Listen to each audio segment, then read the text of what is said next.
mga pahayag na narinig natin itong mga nakarang araw. Nandyan ang walang pakundangang pagmumura at ang pagbabanta ng planong ipapatay ang ilan sa atin.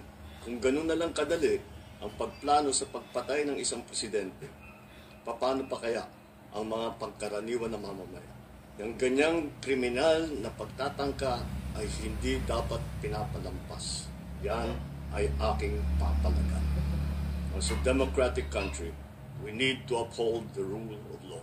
Ako, bilang pinuno ng Executive Department at lahat ng mga nanunungkulan sa pamahalaan ay may sinumpaang tungkulin na tutupdin at pangangalagaan ang konstitusyon at ang ating mga batas. Kaya hindi tama ang pagpigil sa mga halal ng bayan sa paghahanap ng katotohanan.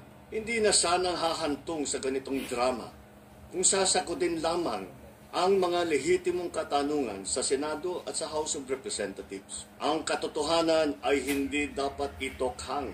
Tapos na sana ang usapang ito kung tutuparin lamang ang sinumpaang panata na bilang lingkod bayan ay magsabi ng totoo at hindi hahadlangan.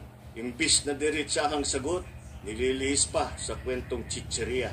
Hangad ko na matuldukan na itong mga pangyayaring ito sa parang matiwasay at magdadala sa atin sa katotohanan.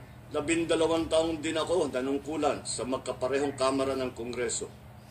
Batid ko ang kapangyarihan iginawad sa kanila ng taong bayan at ng ating konstitusyon.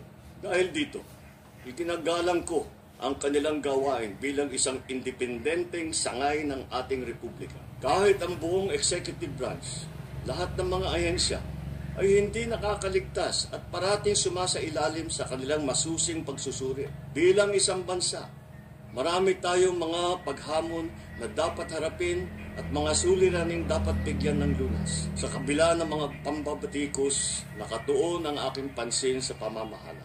Ngunit, hindi natin ikokompromiso ang rule of law. Kailangan manaig ang batas sa anumang sitwasyon, sino man ang tamaan. Kaya hindi ko hahayaan magtagumpay ang hangarin ng iba na hatakin ang buong bansa sa burak ng politika.